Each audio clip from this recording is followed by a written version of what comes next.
Hello students, today we'll see the third part of the unit Central Government. The Speaker. The Lok Sabha is presided over the Speaker who is elected by its members. So Lok Sabha oda head vandu Speaker. The office of the Speaker occupies an essential position in our parliamentary democracy. Office is nothing but the post. The post of the Speaker. அதாவது speaker அப்படின்ற பதவி வந்து பார்லிமெண்ட்டில் ரொம்ப இம்பார்ட்டண்டான ஒரு thing. The Speaker continues to be in the office even in the houses dissolved till a new Speaker is elected by the new Lok Sabha. So speaker வந்து அவங்களோட போஸ்ட்டை வந்து எது வரைக்கும் கண்டினியூ பண்ணலாம் அப்படின்னா அந்த ஹவுசஸையே டிசால்வ் பண்ணிட்டாலும் கூட நெக்ஸ்ட் ஸ்பீக்கர் வர வரைக்கும் ஸோ அவங்க அந்த போஸ்டிங்கில் கண்டினியூ பண்ணலாம். The Speaker presides over a joint sitting for the two houses of Parliament. He has the power to decide whether a bill is money bill or an ordinary one. So அவங்க வந்து ரெண்டு ஹவுசஸ்லையும் உள்ள joint sitting அப்படின்னா joint meeting அப்படி எல்லாத்துலேயுமே அவங்க participate பண்ணலாம்.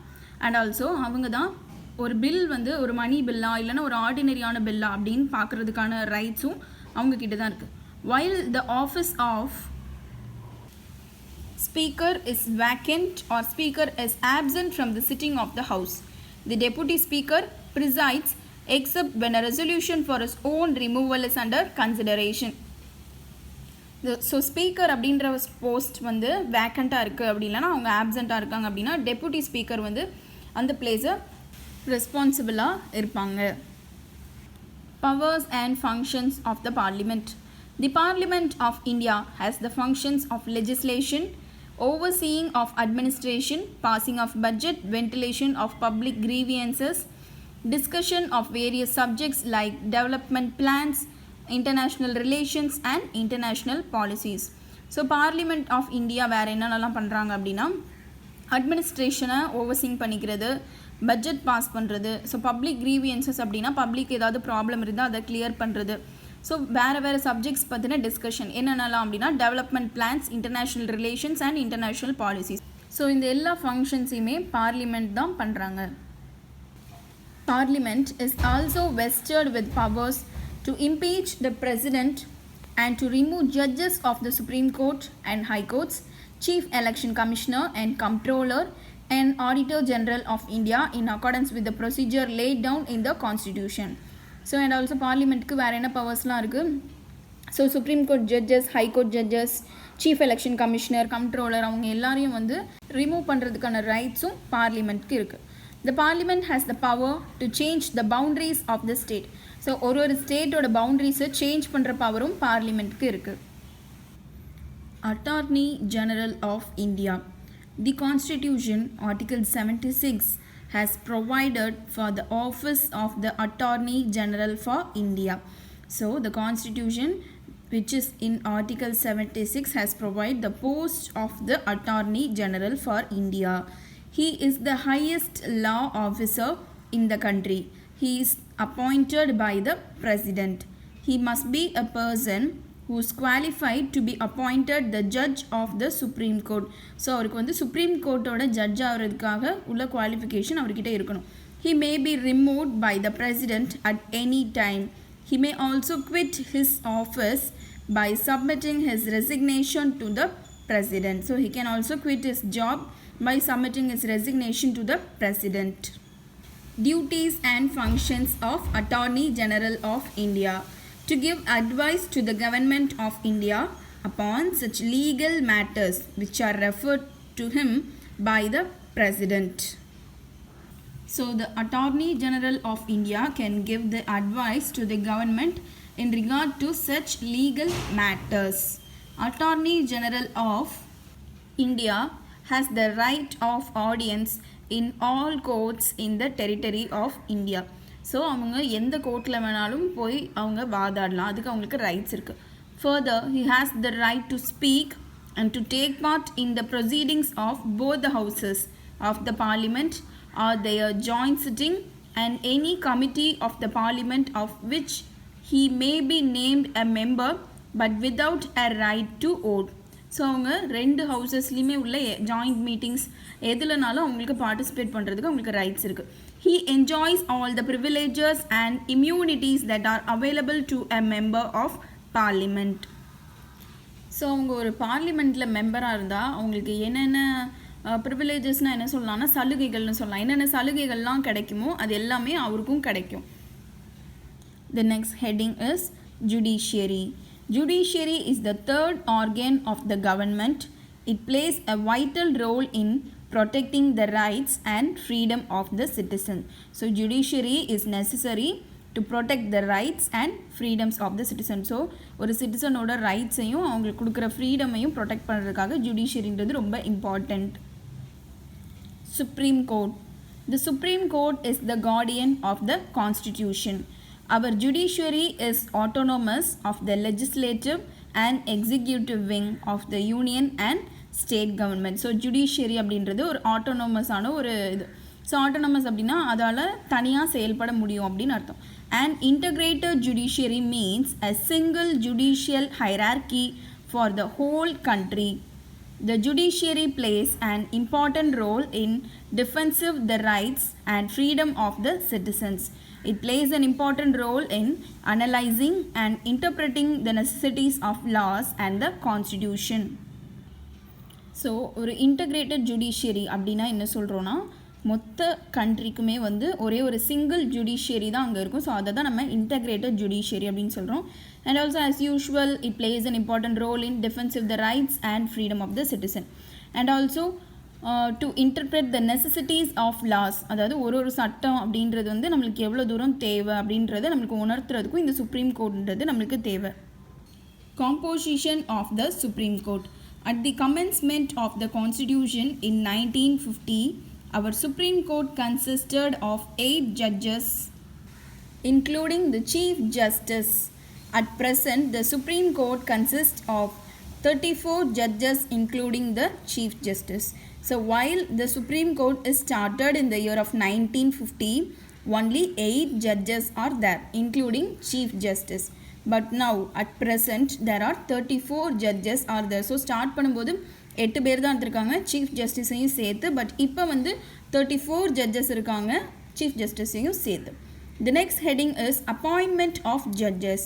The Chief Justice of Supreme Court in India is appointed by the President of India. So Chief Justice வந்து President appoint பண்ணுவாங்க. The other judges are appointed by the President in consultation with the collegiums with the Chief Justice head. So other the ஜட்ஜஸையும் வந்து president தான் appoint பண்ணுவாங்க. But அவங்கக்கிட்ட chief justice கிட்ட consult பண்ணி appoint பண்ணுவாங்க. Qualification of supreme court judges. He must be a citizen of India. He should have work as a judge of a high court for at least 5 years. So அவங்க high court ஜட்ஜாக ஒரு 5 years work பண்ணியிருக்கணும், அந்த experience இருக்கணும். He should have worked as an advocate of High Court for at least 10 years. So High Courtல வந்து ஒரு அட்வொகேட்டாகவும் 10 years work பண்ணியிருக்கணும். He is in the opinion of the President a distinguished jurist. அதாவது பிரசிடெண்ட்டை பொறுத்த வரைக்கும் அவங்க வந்து ஒரு எக்ஸ்பீரியன்ஸ்டானவங்க அப்படின்ற ஒரு தாட் அவங்களுக்கு வரணும். The Constitution also provides for the appointment of judges to the Supreme Court on an ad hoc basis. Ad hoc means temporary. So டெம்பரரியாகவும் அங்கே வந்து அவங்க ஜட்ஜஸ் வந்து அப்பாயிண்ட் பண்ணிக்கலாம். The Chief Justice and other judges of the Supreme Court hold the office up to age of 65 years. The judges of the Supreme Court can resign before their term by giving their resignation in writing to the President. So அவங்க 65 years வரைக்கும் அவங்க வந்து அந்த ஜட்ஜாவோ இல்லை supreme கோர்ட்டோட அட்வொகேட்டாவோ அவங்க வந்து work பண்ணிக்கலாம். So அதுக்கு முன்னாடியே அவங்க அந்த டேர்ம் ரிசைன் பண்ணணும் அப்படின்னு நினச்சாங்கன்னா அவங்களோட ரெசிக்னேஷனை வந்து பிரசிடென்ட் கிட்ட கொடுத்துட்டு ரிசைன் பண்ணிக்கலாம். The Parliament also has power to remove the judges by invoking impeachment provisions. So இது நம்ம ஏற்கனவே பார்த்தோம் இல்லையா. ஸோ அவங்க ஏதாச்சும் குற்றம் பண்ணாங்க அப்படின்னு நிரூபிக்கப்பட்டால் அந்த பார்லிமெண்ட்டுக்கு வந்து அவங்கள ரிமூவ் பண்ணுறதுக்கும் எல்லா ரைட்ஸுமே இருக்கும். The Supreme Court has its permanent seat in New Delhi. It may also sit any other place in India, which may be decided by the Chief Justice of India with the approval of the President of India. So, the headquarters is located in New Delhi. and also they can settle in any place of India with the approval of the President of India. So, powers and functions of the Supreme Court. The first one is original jurisdiction. The cases which are brought directly in the first instance to the Supreme Court come under original jurisdiction. These may be dispute between the government of India and one or more states, dispute between two or more states.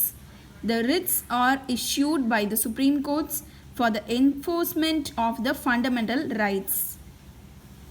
So original jurisdiction அப்படின்னா என்னென்னா cases வந்து டேரெக்டாகவே supreme கோர்ட்டுக்கு வந்திருக்கும் இல்லையா, so அதை வந்து original jurisdiction அப்படின்னு சொல்கிறோம். ஸோ என்ன மாதிரியான கேசஸ் அங்கே வரும் அப்படின்னா, டிஸ்பியூட் அப்படின்னா dispute is nothing but a problem. So problem which happens between the government of India and the states and problem between two or more states, and then the writs are issued by the Supreme Court for the enforcement of the fundamental rights. So fundamental rights வந்து அதில் எதாவது problem இருக்குது அப்படின்னா, so இந்த மாதிரியான cases எல்லாமே வந்து original ஜூரிஸ்டிக்ஷனுக்கு கீழே வரும். Appellate jurisdiction. The Supreme Court is the final appellate court in the country. So supreme court தான் ஃபைனல் கோர்ட், அதுக்கு மேலே வேறு எந்த கோர்ட்டுக்கும் நம்ம மாற்றி அப்பீல் பண்ண முடியாது.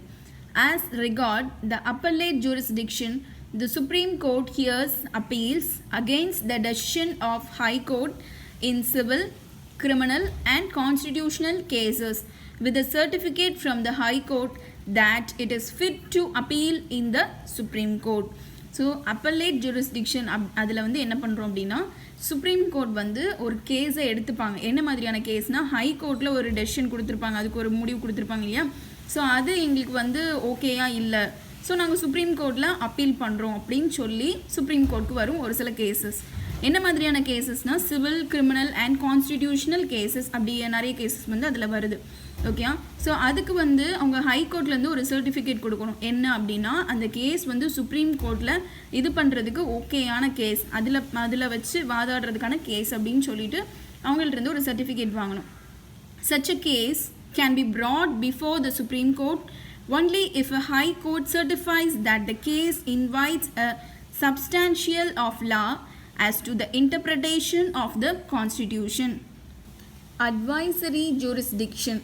The Constitution confers on the President the power to refer to the Supreme Court any question of law or fact which in his opinion is of public importance. So president வந்து supreme court கிட்ட லா இல்லை facts சம்மந்தமாக எதுவும் advice அந்த மாதிரி அவங்கக்கிட்ட கேட்டுக்கலாம் அப்படின்றது தான் advisory jurisdiction. Next is miscellaneous jurisdiction. The law declared by Supreme Court is binding on all courts within the territory of India. So supreme கோர்ட்டில் டிக்ளேர் பண்ணுற ஒரு லா டெரிட்டரிக்குள்ளே, இந்தியாவோட டெரிட்டரிக்குள்ளே இருக்கிற எல்லா கோர்ட்ஸுக்குமே அது இம்ப்ளிமெண்ட் ஆகும். The Supreme Court is authorized to make rules for regulating generally the practice and procedure of the court with the approval of the President. So supreme court வேறு என்னெல்லாம் பண்ணுறாங்க அப்படின்னா, ஒரு ப்ரொசீஜராக போகிறதுக்கு அங்கே கொஞ்சம் ரூல்ஸ் தேவையில்லையா, ஸோ அந்த ரூல்ஸ் எல்லாம் ரெகுலேட் பண்ணுறதுக்கும் சுப்ரீம் கோர்ட் தான் பண்ணுறாங்க. பிரசிடெண்ட்டோட அப்ரூவலோட அது எல்லாமே அங்கே நடக்கும். Judicial review. The power of the judiciary to declare a law as unconstitutional is known as judicial review. So judicial review அப்படின்னா என்னென்னா, ஸோ ஜுடிஷியரிக்கு வந்து ஒரு பவர் இருக்குது. என்ன பவர் அப்படின்னா, ஒரு லாவை வந்து அது கான்ஸ்டிடியூஷனுக்கு அப்போஸ் ஆனது, அதாவது அன்கான்ஸ்டிடியூஷனல் லா அப்படின்னு சொல்கிறதுக்கான பவர். ஸோ அதை தான் நம்ம ஜுடிஷியல் ரிவ்யூ அப்படின்னு சொல்கிறோம். The supreme court enjoys this power. So என்ஜாய்ஸ்னால் அவங்களுக்கு அந்த பவர் இருக்குது அப்படின்னு அர்த்தம். The Supreme Court of India has individual review power with regard to dispute between the center and the states, to interpret and clarify a provision of the Constitution about which there are some doubts and differences of opinion, protecting the fundamental rights, those laws passed by the legislature which are not in accordance with the Constitution. So என்ன மாதிரியான power அவங்களுக்கு இருக்கும்னா, problem between the centre and states, so அதை அவங்க clear பண்ணலாம். And also to clarify doubt about the constitution. So கான்ஸ்டிடியூஷனை பற்றி ஏதாவது doubt and differences of opinion இருக்கலாம், ஸோ அதையும் அவங்க கிளாரிஃபை பண்ணலாம். Protecting the fundamental rights. and also the laws passed by the legislatures which are not in accordance with the constitution. So legislature pass பண்ணுற laws வந்து கான்ஸ்டிடியூஷனோட ஒரு சம்மந்தமே இல்லாமல் இருக்குது அந்த மாதிரி சொல்கிறதையும் வந்து சுப்ரீம் கோர்ட்டுக்கு அந்த ரைட்ஸ் இருக்குது. That's all. This lesson is over.